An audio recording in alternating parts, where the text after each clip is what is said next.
wabarakatuh. Alhamdulillahi rabbil alamin, wassalatu wassalamu ala asyrafil anbiya'i wal mursalin, sayyiduna wa maulana Muhammadin wa ala alihi wa sahbihi ajma'in.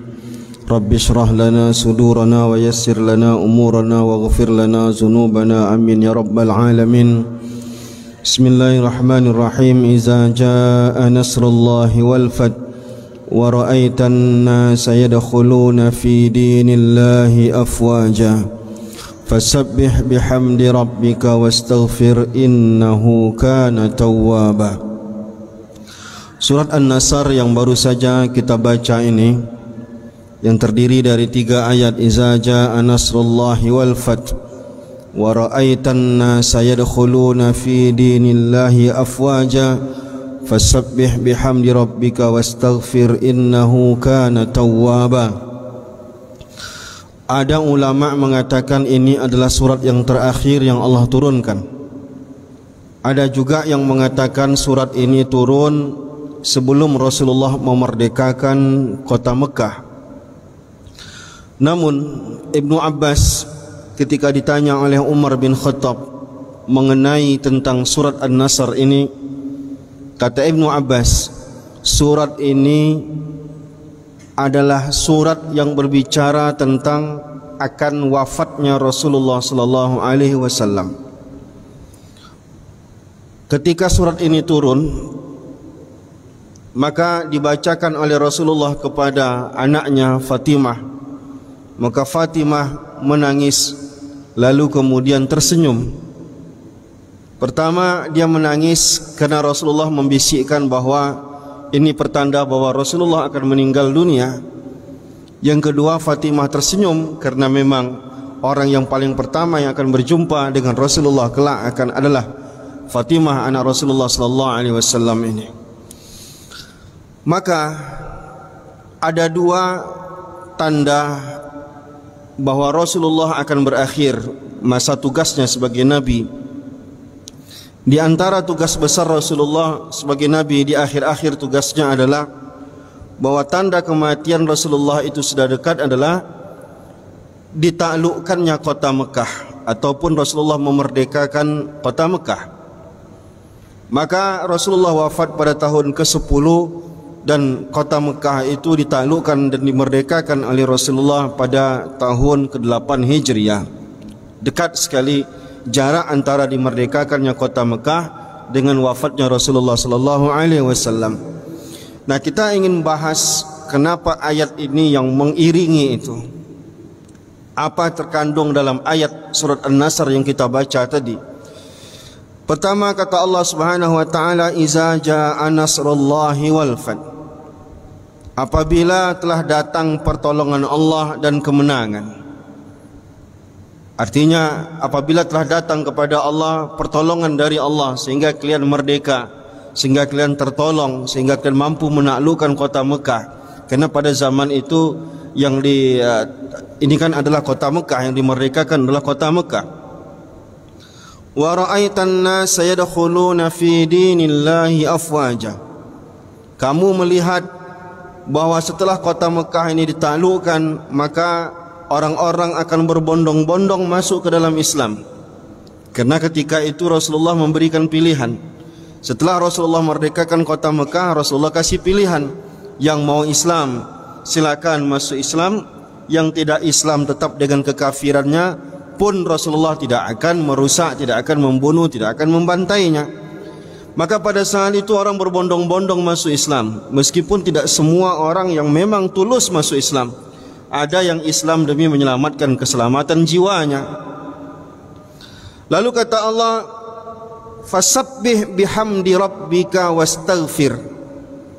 Jika memang kemerdekaan itu sudah Allah kasihkan dan kota Mekah sudah ditaklukkan, maka apa yang harus dilakukan, kata Allah? Jika kemerdekaan itu Allah berikan kepada kalian, fasabbih bihamdi rabbika, maka sucikanlah Allah, agungkanlah Allah dengan banyak-banyak bertahmid, memuji Allah Subhanahu wa taala. Wastaghfir, dan banyak-banyaklah beristighfar, minta ampun kepada Allah Subhanahu wa taala. Maksudnya apa? Yang Allah inginkan adalah kalian mesti sadar bahwa kemerdekaan itu adalah nikmat yang besar. Yang kemerdekaan itu adalah pemberian dari Allah. Maka hal yang paling penting yang harus kalian lakukan adalah bersyukur. Bagaimana cara bersyukur yang Allah inginkan dalam ayat ini? Allah inginkan bersyukur dalam ayat ini adalah tingkatkanlah ketakwaan, tingkatkanlah kedekatan kepada Allah, jauhi kemaksiatan, jauhi perilaku-perilaku buruk, jauhi korupsi, jauhi kemaksiatan-kemaksiatan. Itulah refleksi mensyukuri nikmat kemerdekaan yang Allah inginkan dalam ayat ini. Karena bagaimanapun hari ini kita momennya adalah kemerdekaan. Kemerdekaan ini adalah hak segala bangsa. Dan ini Allah katakan dalam Al-Quran, walaqad karramna bani Adam. Kami muliakan anak cucu Nabi Adam. Wa hamalnahum fil barri wal bahri. Jadi dalam bentuk memuliakan anak cucu Nabi Adam, maka Allah memuliakan manusia. Maka manusia itu punya hak dalam hidupnya. Merdeka adalah hak yang paling terbesar. Merdeka untuk beribadah, merdeka untuk memeluk agama.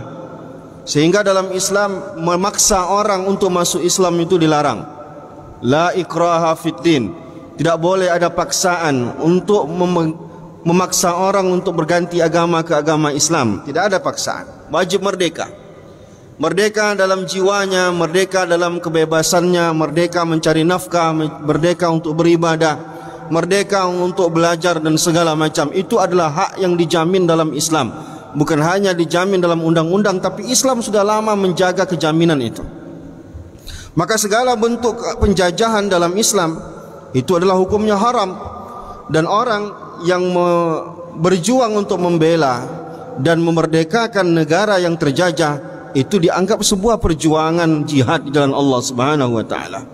Maka kalau kita lihat surah Al-Mumtahanah ayat 8. Kata Allah Subhanahu wa taala, la yanhakumullah 'anil ladzina lam yuqatilukum fid din wa lam yukhrijukum min diyarikum an tabarruhum wa taqsitu ilaihim.